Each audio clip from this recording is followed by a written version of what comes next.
Hey, folks, greetings from the Offensive Security Group here at Secure IT 360, coming at you with a new episode of the Cyber Threat Perspective. You've got Spencer here, as well as myself, Brad. And so in this episode, we're going to take a deep dive into the Microsoft Digital Defense Report from 2004. Basically, it's a comprehensive look at some of the trends in the global cybersecurity landscape, and it kind of looks at different attack strategies and cyber threats that Microsoft has seen. And so we're going to break down some of the key findings, what they mean for you, what they mean for different market verticals, and maybe what impact this could have on cybersecurity professionals. Yep. I'm getting a lot of feedback on your end. Hold on. That's okay. Let me check my mic. I say it's your end. It's echoing. Is that better? Check. I'm still getting it, but it's not bad. Is it like you hearing yourself? Yeah, I can hear myself coming back in over the speakers. How about now? Check. It's gone. Okay. You fixed it. Do you want me to start over? Would it be easier so you don't have to edit? No, it's fine. All right, sweet. So yeah, we're going to talk about maybe some aspects of AI as far as defense strategies are concerned, and maybe some steps that you can take based on this research. So, Spencer, I know you kind of have dived deep into this thing, and you have some good perspectives. So, why don't you get us rolling? Yeah, definitely. So this is the Microsoft Digital Defense Report from 2024. So just this year. Just came out recently. So the data from this report is from July 2023 to June 2024. It's 114 pages. It's a big report, right? It's kind of similar to the Verizon DBIR, Data Breach Investigations Report, if you're familiar with that. And there's a lot of vendors and there's a lot of companies that have these kind of annual threat reports now, which are, I think, very insightful. Just to get out of the way, a lot of stuff in these reports tends to be marketing fluff and, positioning and stuff like that. Sure. Here's how this Microsoft product can help you solve the problem that Microsoft is presenting to you. Yeah, it's like, Microsoft blocked this many attacks, and it's like, there's some of that stuff in there, as they should, right? Like they're, they're putting forth the effort, so. Sure. But I think there are some really good tidbits in this, in a couple chapters. So, the first kind of really bullet point I wanted to mention is in 2024, a key insight was that the education and research industries became the second most targeted sector by nation-state threat actors, according to this research and this threat intel by Microsoft. And these institutions offering intelligence and research and policy are often used as testing grounds before pursuing their actual targets. So that's interesting to me, is that these APTs seem to be kind of, if I'm reading between the lines here, it's like they're targeting these industries and kind of using them as a test bed, I guess, before pursuing their actual targets, which is kind of interesting to think that APTs are kind of, not necessarily picking a target and going after it. They're kind of like testing their wares maybe, or kind of like going through this evaluation process with other areas or other industries, or maybe kind of getting some intelligence from those companies to then further attack other industries or other companies. Right. So I thought that was interesting, is that in 2024, education and research became the second most targeted industry by nation-state threat actors. So that's interesting to me for a couple of reasons. So first of all, we have a lot of education clients, right? We do a lot of offensive security work for higher education and even some lower level education stuff. And we actually have several research clients, mostly in the medical research field. Mm-hmm. And so this is interesting to me because, and I have to say this in a way that doesn't upset anybody, they have some of the more challenging issues when it comes to creating a secure environment, right? It's really hard for a university to provide the same level of cybersecurity as, say, a bank. Their budgets tend to be smaller with regards to that, and they're literally in the business of opening their doors to unvetted people who have probably a limited experience and understanding with regards to technical security controls, right? So students, and so it's a tough place to be secure. And I wonder, and this is purely, me just guessing here, if that's part of the reason that they're being targeted. Yeah. Is because they have such a challenge and it's hard to secure their environment. So they make a good target for test driving before you step up to the harder targets, right? I don't know how to say that in a different way. Yeah, and I think from an academic research perspective, I mean, there's been a number of cases of, foreign nationals or like, Oh yeah. operatives or whatever you call it, kind of embedding themselves into these academic research organizations Yeah. or universities, if you will, and kind of, stealing the research and kind of sending it back to the motherland and those kinds of things. So presumably the same thing is true for computer crimes and cyber Yep. attacks. Is they're using these research institutions, these academic research universities, and things like that, probably to pull information from, but also to kind of pursue their targets. Yeah, it's a double win, right? If you Yep. happen on to some, and a lot of these universities are reaching cutting edge stuff. So they're partnered with Yep. corporations to do Defense research projects. contractors. Exactly. Yeah. So there's a university nearby where I live, and they almost exclusively produce DoD engineers. And Yep. so, I imagine there's a lot of integration between Yeah. DoD and the university. Yeah. So it is Imagine a target. imagine a school district trying to protect DoD secrets. It's like, Yeah. you know, Yeah, exactly. It's tough, man. So that's an interesting observation. It's something I yep. hadn't seen. So this is a new piece of information for me. It's not surprising, but it is Yep. something that I didn't necessarily, Yeah. have any visibility into. Yeah. So if you're listening and you are a university, if you're an admin at a university or a school district or some sort of research institution, I'd be curious to hear kind of what threats you're faced against and how that kind of Mhm. reconciles with Microsoft's reports. So definitely let us know. Yeah, absolutely. The next one is probably no surprise, but I thought it was just a little interesting how they kind of describe it. And it's that ransomware remains a critical cybersecurity concern. Yep, we knew that. Microsoft observed a 2.75 x increase year over Yep. year in human operated ransomware linked encounters. So that's not the surprising part, right? There's an increase in ransomware. Yeah, we kind of Yeah, we know. got the litmus test on that just looking at the news, right? But what they say is, although those encounters have risen, the percentage of organizations that are ultimately ransomed, meaning reaching the encryption stage as they define it, has decreased more than threefold over the past 2 years. That's the interesting part. That's outstanding. Ransomware has increased, supposedly, doubled, more than doubled, but the actual encryption event has decreased by 3% or threefold, right? So that's interesting. Yeah.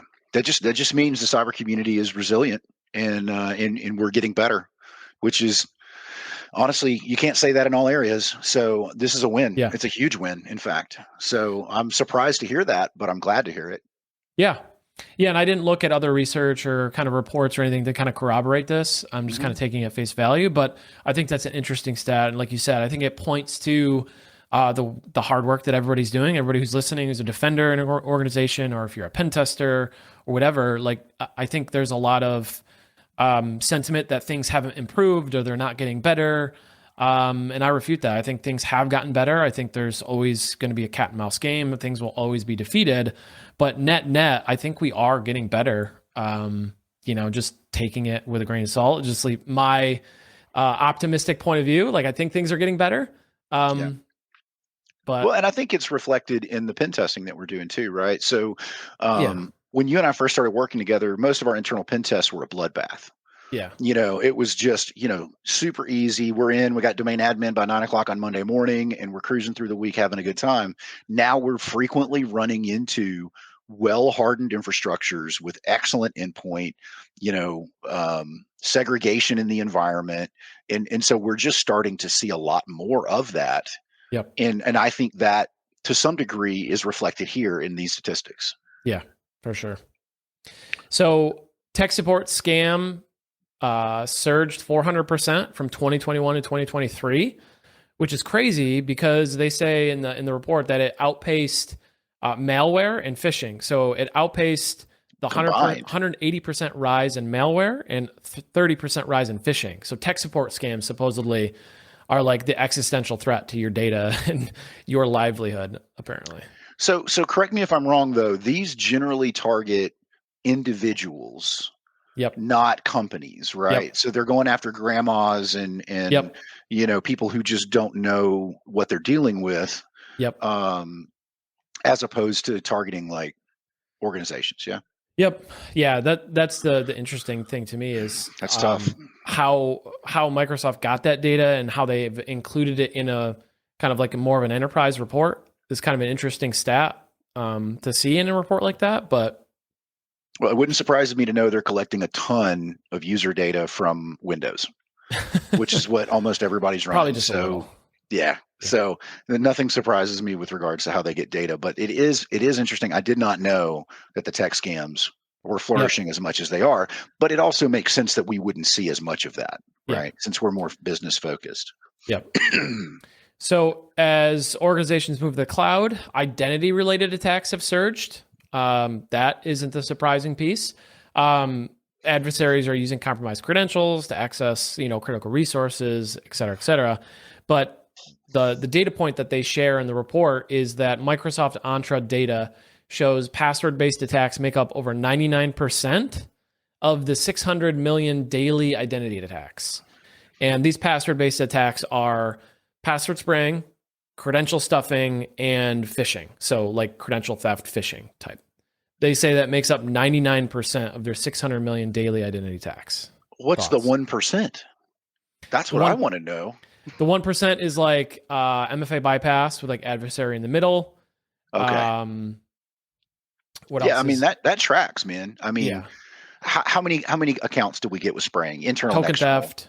Yep. Yeah, it's the easiest shortcut way to the inside of an environment because, I mean, Yep. let's face it, man, and we've talked about this on the show before. Identity is the new endpoint, I think, is the phrase we've been using. I don't know who I stole that from, maybe you. Yep. And so that tracks. That Yep. tracks. Yeah, and what's interesting is, that the stat we talked about just a few minutes ago is like ransomware has increased 2.5% or 2.75%, but the encryption events have gone down. Meanwhile, there's 600 million daily identity attacks. Like, just not that they're successful, right? Maybe Yeah. a lot of those are blocked. I don't know if they share what percentage is blocked, but like 600 million identity attacks, right? But encryption events from ransomware went down. Like, so, I think there's a good amount of data to support that things are getting better, even though I think, to your point, identities and organizations are under the most attack they've ever been under, right? Oh yeah, dude. From criminals, from crypto mining, from ransomware, threat actors, nation states, etc. Yep. I was talking to a client yesterday, and he told me they didn't have MFA or conditional access set up Mm-hmm. on the and so I say that to say this. First of all, those of you out there listening, if you don't have MFA and conditional access and complex passwords to include the restricted password list, you're wrong. And you really need to figure that out super quick because, we're talking 1.2 billion every other day, and you guys will fall into that eventually, right? And so, Mm-hmm. that's one of the reasons a big part of our penetration testing process focuses on the identity Yep. of the people. And then, you have issues like the OneDrive user enumeration vulnerability that Microsoft won't address, doesn't even admit that it's a vulnerability. We've already got half of your credentials figured out, man, before we start the engagement. Yep. And so if you don't have these account level protections enabled, these identity protections enabled, you're a sitting duck. And it's a matter of time. And in Yep. fact, the reason we were having a conversation with this organization is because one of their accounts got popped. And fortunately, they were feeding Entra logs into their SOC and they picked up on it, but it shouldn't have happened in the first place. And so, I don't Yep. want to go too far down the rabbit hole here, but if you guys aren't focused on the protection of your identities, you're going to be in a world of hurt. Yeah. And I think it was Google that came out with a report, I don't know, a number of years ago that said like 99% of phishing attacks are prevented by just enabling some form of MFA. Like, Yeah. even if it's SMS, like, yeah, it's not great, but like just some form of secondary authentication blocks like a far majority of the attacks, Sure. the password based attacks. Yeah, and even the push notifications, as much as we beat up on those because Yep. we can eventually spam enough to get by it, it's better than nothing. Yep. And so, it's just frustrating because there are so many free tools out there to help protect these identities, and people, Yep. not everybody, but a small percentage of folks are not leveraging these technologies, and that's what's getting a lot of these organizations Yep. popped. So that was chapter 1 of the report. We're not going to go through every chapter, but I have a couple more key findings for chapter 2. So chapter 2, one thing I wanted to kind of just briefly discuss is technical debt. So they say organizations must address technical debt, outdated security controls, and shadow IT. Hmm. That is obviously a no-brainer as well. But I think maybe if we can add some color to what shadow IT is, and how maybe organizations can combat it. So I understand shadow IT as, Susie in accounting buying a SaaS product or some software and setting it up herself, right? So maybe she's trying to share documents and the company's file sharing service either doesn't work or doesn't work well, or she doesn't like it, or whatever the case may be, right? A user decides they want something and they go out and they just buy it because it's a SaaS Yeah. product. You can just go buy it, create an account, and log in. So she, download, or she signs up for Dropbox, let's say, or something like that. Now that software is not being maintained by IT. IT has no idea it exists. So that means the security settings and the controls around sharing documents, the data that lives within that is not controlled, and kind of not managed. So that's kind of what I think of shadow IT. Does that kind of jive with what you expect? Anything else I missed with kind of what that is? No, not really. I mean, that nails it, right? And we dealt with this. I will say companies small and large are going to struggle with this, right? Pretty much everybody. I came from some really large financial institutions, and we struggled with this because Yep. the marketing team would go out and buy a CMS platform, and all of these different departments had their own massive budgets, millions and millions of dollars. They could do whatever they want, and then we would find out about it sometimes only because they would ask for integrations. Yep. And we'd be like, integrate with what? What are you talking about? We don't know anything about it. And so, yeah, I mean, this is a real thing.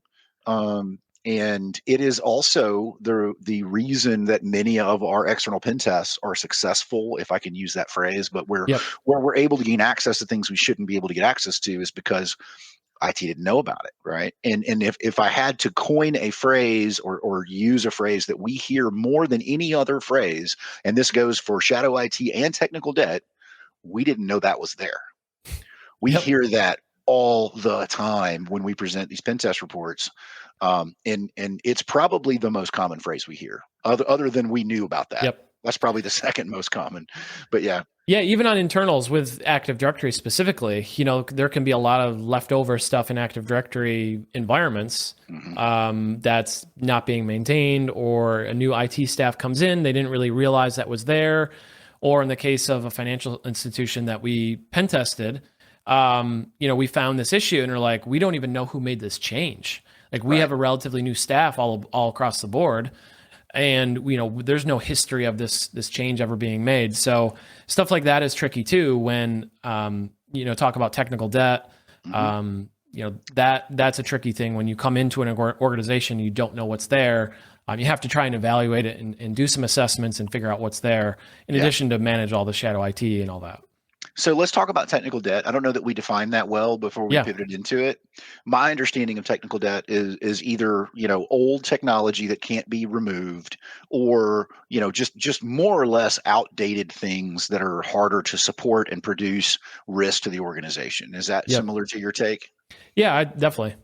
Okay, cool. Yeah, and look, man, that's a real fact for a lot of organizations. I'm trying to think back to some specific examples, but we very frequently get um, a single host on an external pen test that is just eat up, Mhm. all kinds of issues, and they're like, oh, we can't. You know what? On-prem exchange. That's a Yep. perfect one, because we love seeing on-prem exchange. We love seeing, the different protocols it exposes and all the risk that it has, because it's fodder for us to chew on during Yep. pen tests. And organizations very frequently, like, yeah, we've been trying to get rid of that for a year. Yep. So that's probably the best example I can come up with is that. Yeah, and I think kind of a mitigation for that, or just kind of like addressing that, is documentation.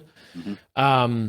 It's not easy. Like documentation is not one of those things that people enjoy doing, right? Like, oh, I'm just gonna write all this documentation and write all this stuff down that I want to remember 3 years from now. But it's the thing that you wish you had when you need it the most, right? If something breaks or something goes wrong, it's like, oh man, I really wish I remember doing something. I remember configuring that thing, or I remember doing something or reading something. I wish I had that information at my fingertips, or I could recall that. So documentation is a big component of that. and the change control process in organizations, right? Technical debt is kind of an end result of lacks management, right? Yeah. It's just lack of management of the organization and infrastructure. Yeah. So Yeah, totally agree, man. And those have been plaguing our industry since the beginning. yeah, I don't think right. that's going away anytime soon. Yep. So it's just something we have to keep an eye on. So attack paths. So the next section, kind of the rest of this chapter, kind of focus on attack paths. So one key takeaway from chapter 2 is the need to understand attack paths for what Microsoft calls and what other people refer to as threat-informed defense. So Microsoft says organizations should identify the most likely attack paths leading to critical assets and continuously mitigate them. Attack path analysis incorporates asset inventories, vulnerability data, and external attack surface to construct possible attack chains leading to a critical asset. So I have some additional stats that I'll read out, during this section.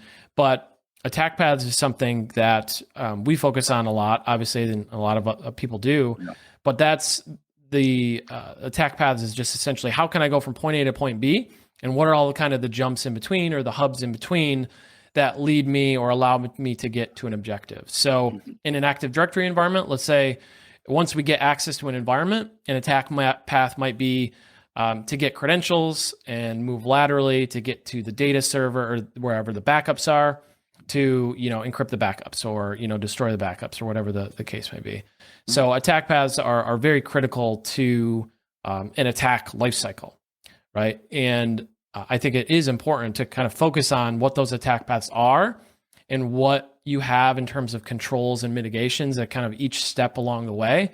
What do you have to disrupt that attack path or that life cycle from an attacker? I think is a really important way to kind of think about how do we secure the environment, as opposed to just looking at all the vulnerabilities and it's like, oh gosh, how do I fix all this? It's like, well, maybe some of them don't even matter. Right. And that's the threat-informed defense that I think is really important to focus on. Yeah. And then that's literally what we do every day, right? Is we're discovering attack paths. I had a web app recently that had unrestricted file upload, which is in and of itself pretty big deal. But that turned into an attack path that led to the inside of their environment. It led into their DMZ, and I was able to pivot to multiple servers and file systems. And so, the downstream result of that is, hey guys, out of the OWASP top 10, this one is a real thing for you, and you need to address this immediately. Here are some ways that you can approach that. So, I think to your point, knowing what they are is step one. Yeah. And to be even more clear, that doesn't mean knowing all of your vulnerabilities, because we're not talking about that. This is a very different subject. Does it involve vulnerabilities? Absolutely it does. But that is not the crux of the discussion. So yeah, definitely. I love this because this is what we preach every single day. And we are much more laser focused on attack paths than we are on vulnerabilities. And I think that these statistics kind of really articulates the reason, like if you're ever confused on why you need a pen test, right? Like I think these 5 statistics are going to kind of solidify that in your mind. So 90% of organizations have at least one attack path, according to this research, right? 61% of attack paths lead to a sensitive user account. 10% of attack paths contain 3 steps or less. 40% of attack paths include lateral movement. And the last one is 80% of organizations have attack paths that expose critical assets. And again, attack paths are things that might include a vulnerability. It might include a weak process. It might include, like people process technology, right? It might be a weak process in how you handle ACH transfers. Maybe that's a thing. Or, a vulnerable website or a sensitive credential that's, harvested from a phishing campaign or from a breached password list or something like that. So I thought those were statistics kind of really, those 5 really kind of, at least for me, kind of like, that's why you need a pen test. That's why you need a more detailed assessment than just vulnerability scanning. That's why you need layered controls, and you need to do all those things in addition to everything else because of this. Yeah, man. So you kind of already said what I was thinking, and that is Vulnerability scans don't find this stuff. They don't find these attack paths. They might find a component of it, Mhm. and in most cases, they won't even find that. If we're talking about internal or we're talking about Active Directory, we're talking about websites, Yep. there's no amount of vulnerability scanning you can do to discover the Yep. issues that are going to exist there. And so, and I want to be clear, I'm not saying don't do vulnerability scanning. I'm just please don't misunderstand me. It's Yep. very, very important that you do that. But these are different things we're talking about Yep. here, and all of the things you just described. The takeaway for me is you, as a listener, your Yep. company has one or more of these, right? You fall Yep. into one of these statistically, or one of these boxes of statistics. The Yep. question is, do you know about it, and what are you doing to address it? And I like to think of this, as like a ball of yarn, right? Mhm. Or something like that, where, finding one of these vulnerabilities is like you're plucking out a thread. Like you're just blindly like looking and you're plucking out a thread, right? And you're pulling on it. Well, that thread has a beginning and an end, and it has some sort of like, path to that thread, right? So when you find one of these vulnerabilities, you're literally like pulling on that thread to find where it begins, where it ends, like what is the whole impact of that thread, right? That gets found. And that's why I love pen testing so much. Is it's not just looking for every single vulnerability. It's like, oh, I plucked this vulnerability out. Where does this begin? What's the scope of this? Does this lead to anything else? Does it Yeah. allow me to do anything else? I think that's the fun part of it, and kind of the challenge of it, from a security perspective, to find out. And that's why I think there are good firms, there are less good firms in terms of like capabilities and finding those things. Yeah. And I think that is, core to what security is. It's finding that thread and then pulling that thread out to figure out like what is that whole thread look like. Yep. Yeah. The phrase I like to use is how big is the crater, right? And Yep. maybe mine's a little less politically correct, but when we find that single thing, Hmm. and there might be 27 other vulnerabilities on this on a particular. I'm thinking in my mind of the website that I just described. Yep. There's a pile of vulnerabilities, but one of them has a huge crater. Yep. And the rest of those strings I pulled to the end, and they're Yep. interesting. Yeah, they create risk. Blah blah blah. One of them has the ability to crater the organization. Yep. And so that's the one that we want to find. We want to find as much as we can, but we want to find those paths, those attack paths that lead to that critical data, as these statistics imply. Yeah. So 80%, man. That's yeah. that's a big number, dude. For Yeah. exposing critical assets. Good night. Yeah, so I was on Atomics on Friday last Friday, and I mentioned some of those, and we kind of chatted about it a little bit. But yeah, those are very surprising statistics.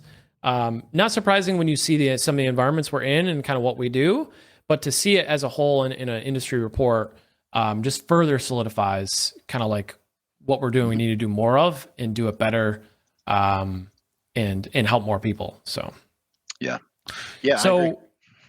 So what do we do about this? I have a section of like just kind of like helpful tips, maybe, of like if you're an IT admin or you're a CISO or you're an IT director and you're like reading this report, or you're listening to this, like what do I do about it? I read this data and I read these statistics.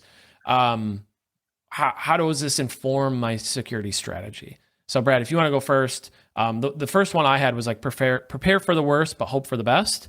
And Yeah. that essentially is plan, right? Plan, prepare, train, do tabletops, like make sure you have backups, have a good strategy for recovery when things do go wrong. But I'm curious, like from your perspective, you take this report, right? What do you do with it? How do you inform your security strategy?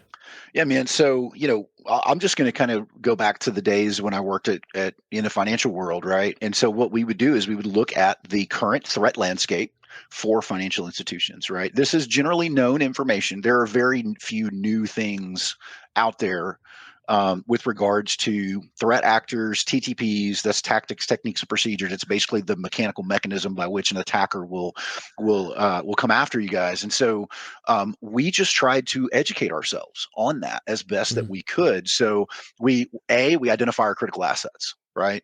B, we identify what the threat actors are doing, and then we just glue those things together, right? We would have internal tabletops quarterly, and then we're not talking about what you still need to go do third party tabletops, right? You still need to get a professional to come in, but we would do those on our own, where we would pick a threat actor. We'd bust out their TTPs. We would compare that to what our controls are, and we would step through that. Okay, here's step number one for Super Panda Bear or whatever goofy name they're giving these threat actors, right? Tropic Thunder or whatever. Yeah, and so we would step through their playbook as best as it was known to us, so that we could understand what our controls were to defend against each and every one of those. And once we're satisfied with that, Yep. we would move on to the next threat actor, and we would continue that process Yep. continuously. Right? It's not something you do once and you're like, oh, cool, man, we did a tabletop 3 years Yep. ago. We should be fine. This is a continuous life cycle. So Yep. that's my best answer for what I would do if I were Yep. sitting in the big office at a corporation. Is Yep. is exactly that. Yeah, and finding where those gaps are throughout that process is what you invest in, right? You Yes. look at the things you look at the threats, you look at the defer reports, you look at the TDPs, and you try to determine where you have coverage, where you have visibility, where you have logs, where your products are strong and where they're not. And that's where you have to decide where to invest your spend, your budget of what you buy, the team that you get. Do you need more people? Do you need a tool? Those kinds of things. You kind of have to look at what you have and what you don't have, and prioritize the tools, the people, and kind of the capabilities that you need in order to defend against those threats. Because it makes no sense to spend $1 million for a threat that is very unlikely to impact you. Yeah, and look, man, I'll sidetrack just a little bit on this subject because the spend is an important part of this discussion. Mhm. Because I can already hear the listeners of the podcast going, "Yeah, well, we don't have an unlimited budget. We can't do everything." I get that, right? Yep. I was fortunate enough to have strong leadership where I was at, where we were not focused on buying the hottest new tool. Yep. In fact, the vast majority of improvements we made were with tools we already had that we just were not utilizing to their greatest extent. So, what I Yep. would tell all of these budget minded folks sitting out there going, yeah, dude, what am I supposed to do? Look at what you already have. Are Yep. you utilizing the controls and the security aspects of those products to their maximum capability before you go out and buy a new product that you have to implement and learn and it takes 6 months to spin up and all this stuff? How about what you got? Is it Yep. working? Could it work better for you? And so you don't have to spend a fortune in a lot of cases. Now, I understand not everybody has a huge portfolio of security tools to pull from, but almost everybody has capabilities that they're not leveraging, right? And, Yep. and just like going back to that conversation at the beginning of this episode, these clients have access to identity protection. They're not using it. Let's Mhm. start there. It costs you nothing but time to get this Yep. fixed. So, Yep. And one of the last things I'll mention is hardening and detection response. So hardening is a necessity, right? Hardening is turning on security settings. It is reconfiguring security settings. It is getting rid of security settings that don't work or that are ineffective, or restricting legacy protocols. Uninstalling services that are not needed. It's more or less just kind of beefing up your security, right? It's removing the things you don't need from your organization, from your environment, from your attack surface, right? And that's all mainly what it's about, right? Is reducing your attack surface. And I talk about hardening a lot, mostly from an Active Directory standpoint, because that's kind of where I live most of the time. But hardening is something you can do for identities. It's something you do for cloud, Active Directory. There's a lot of hardening things you can do that affect very different components of like your environment and your attack surface. So CIS has good benchmarks for that. Microsoft has benchmarks for that. Specifically talking about CIS for a minute, they have benchmarks, hardening guidelines for firewalls, for routers, for cloud, for AWS, for they got it Azure. for printers, man. Yeah, everything. Yep. Yeah. So utilize those free resources, right? And you actually stole my thunder again. You're like getting really good at that now because I you're read like your mind. predicting. You did. But yeah, man, there are again free resources out there. There are lockdown guides. If we're talking about web, OWASP has everything. Web security guides, security checklists. There are so many free Yep. resources out there. You do not have to invent this thing from scratch. if you're running a typical Windows Entra ID type of environment, even if it's, remote users, there are guides out there at low or no cost to help you Yep. secure those assets. So don't think that you have to go Yep. spend a ton of money and buy a product. Don't think that you need to invent this stuff. Yep. And these guides are pretty good. Yep. Yeah. So And the thing is, like with everything, nothing is secure by default. As much as CISA and everybody else wants to move and push this initiative of secure by default, nothing is ever going to be secure by default. yeah, I don't believe it ever can be. I think we can aim for that, right? Like that can be our goal and we can kind of shoot for that. But nothing is. So you ultimately have to harden. Like you yeah, have to reconfigure these things and make them more secure. So this isn't a matter of if, like this is, to me, it's a matter of when you do it and how aggressive you get with it. sure. Yeah, if you don't do it, somebody else will, just maybe not in the way that you want. Exactly. The last thing I'll say is have somebody help you monitor. Yeah. EDR is great. All these security controls are great. If nobody is watching it, if nobody's, sitting at the fence, watching and making sure nothing gets over the fence, or so to speak, your investment is more or less wasted at that point. Yeah. So we're biased, right? Like we do monitoring, but I'm just saying that as an unbiased third party. Like if you don't have somebody monitoring your environment, get somebody to help monitor your environment, Yeah. at least some sort of way, shape or form to start. Then you can get more advanced over time. But just having somebody help you in that capacity, I think is really good, and it goes a long way. And something I definitely recommend. Yeah, look, man, that we frequently get clients who monitor their own stuff. And I love those guys. I love the tenacity, but it's not a scalable solution. You need a third party. It doesn't have to be us, it could be anybody you want. Make sure they're good. But somebody's got to be watching your stuff. And Yep. unless you even in like super large organizations where I was at, like, we had, I don't know, 30, 40 IT security guys. Yep. We still had a third party monitoring for us Yep. because we couldn't cover assets and everything that needed to be covered. So Yep. in today's current landscape, having an independent third party monitor your environment, to me, is a must. Yep. And there's just no way you can watch all that stuff, and you got to tune it, and there's new definitions every day. Economies of scale.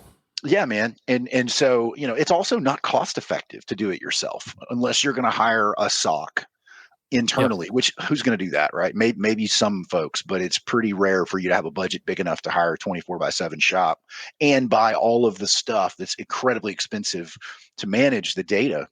Yep. It just doesn't Virus make total sense. subscriptions. I mean, All of it. like it adds up when you start looking at enrichment services and all that stuff to feed into the SIM and Yeah. that kind of thing.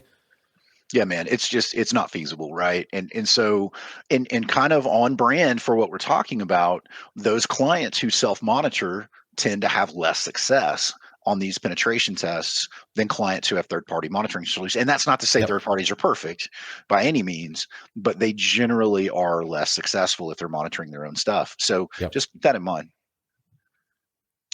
Cool. All right, folks, that's all we have for you today. Thank you for listening. If you enjoyed this episode, please like, share, subscribe. All that good stuff really helps us out. And definitely check out our blog at offsec.blog. And you can find us and what we do over at securit360.com. The spelling is kind of wonky, so check the description for the website. And we'll see you next Wednesday.